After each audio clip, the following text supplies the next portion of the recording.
जामपुर गांव में एक शंकर भगवान का मंदिर था जो कई सालों पुराना था।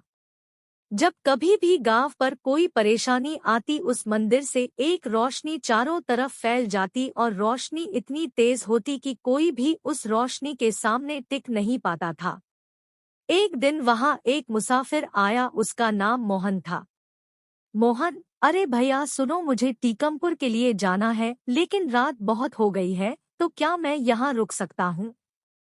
भैया, आप जाकर एक बार सरपंच साहब से मिल लीजिए, वही आपको यहाँ रुकने की आज्ञा दे सकते हैं। मोहन, अच्छा ठीक है।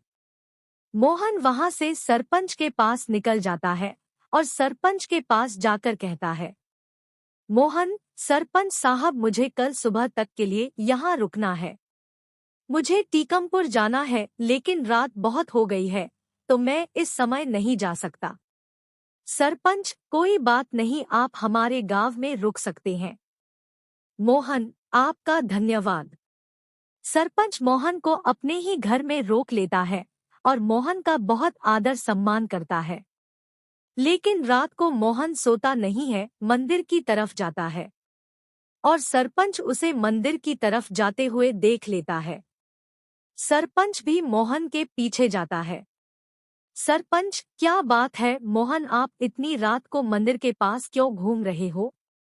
मोहन, मुझे यहाँ से कुछ आवाज और रोशनी दिखाई दी थी, इसलिए मैं यहाँ आया।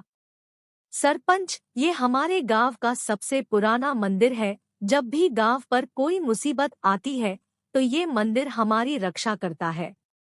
मोहन, यहाँ कोई नागिन है क्या? सरपंच, आपको कैसे पता? मोहन, मुझे ऐसा लगा जैसे यहाँ कोई नागिन है।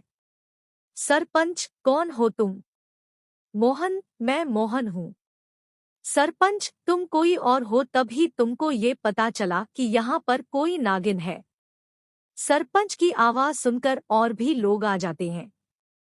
लोग, क्या हुआ सरपंच जी? सरपंच, इसे हमने मेहमान समझकर अपने घर और गांव में रखा, लेकिन ये कोई साधारण इंसान नहीं है, इसे पता है यहाँ नागिन है। मोहन, मैं सपेरा हूँ और मैं इस नागिन की तलाश में ही आया हूँ। मुझे किसी भी तरह ये इच्छाधारी नागिन चाहिए। सरपंच, इस इच्छाधारी नागिन को तुम यहाँ से नहीं ले जा सकते। इतने में इच्छाधारी नागिन सामने आती है। इच्छाधारी नागिन, क्यों आए हो तुम यहाँ? मोहन, मैं तुमको लेने के लिए आया हूँ, चलो मेरे साथ। इच्छाधारी नागिन, मोहन, मैं तुम्हारे साथ नहीं जाऊंगी और सालों से मैं यहाँ हूँ और मैं यहाँ से नहीं जा सकती। मोहन, अगर तुम मेरे साथ नहीं चलोगी तो मैं ये पूरा गांव बर्बाद कर दूंगा। इतना कहते ही तेज हवा चलने लगती है, लोगों के घर टूटने लगते हैं। इच्छाधारी नागिन, मत करो ऐसा तुम। मोहन, मैं ऐसा करना नहीं चाहता था लेकिन तुम मेरी बात नहीं सुन रही हो। इच्छाधारी नागिन, मैं यहाँ से नहीं जा सकती, अगर मैं यहाँ से गई तो मेरी मृत्यु हो जाएगी। मोहन, और अगर तुम मेरे साथ नहीं गई तो तुम्हारे बचपन का गांव बर्बाद हो जाएगा। उस पर संकट है। इच्छाधारी नागिन, क्या संकट? मोहन, वहां एक अघोरी ने अपना डेरा डाल लिया है और वह लोगों को बहुत परेशान करता है। अगर तुम नहीं आई तो वो सबको मार डालेगा। सिर्फ तुम ही उससे लड़ सकती हो, वो शक्ति मेरे पास भी नहीं है जो तुम्हारे पास है। सरपंच, इच्छाधारी नागिन, तुम यहाँ से ही कुछ ऐसा करो कि उस अघोरी को सबक मिले। इच्छाधारी नागिन मंदिर में जाती है और वहां से 4 पत्थर उठाती है और उस पर अपने विष को डालती है, उसे मोहन को देती है और कहती है कि इस पत्थर को अघोरी के उस कमंडल के पास रख देना जिससे वह लोगों को शराब पिलाता है। अगर अघोरी के इरादे गलत होंगे तो उसकी श्री शक्तियाँ चली जाएंगी। मोहन वो पत्थर लेकर चला जाता है और जैसा इच्छाधारी नागिन ने बोला होता है वैसा ही करता है। मोहन, अधूरी, तुम लोगों को शराब पिलाना बंद करो, इससे गांव के लोगों की मौत हो रही है। अधूरी, तुम कौन होते हो मेरे बीच में बोलने वाले? में ऐसा ही करता रहूंगा। ऐसा बोलते ही अघोरी, ये मुझे क्या हो रहा है? कोई मुझे बचाओ, मेरी शक्तियाँ खत्म हो रही है, मैं कुछ भी नहीं कर पा रहा हूँ। और अघोरी को लकवा हो जाता है और उसका शरीर नीला पड़ने लगता है, वह जमीन पर गिर जाता है। अघोरी, बचाओ, बचाओ।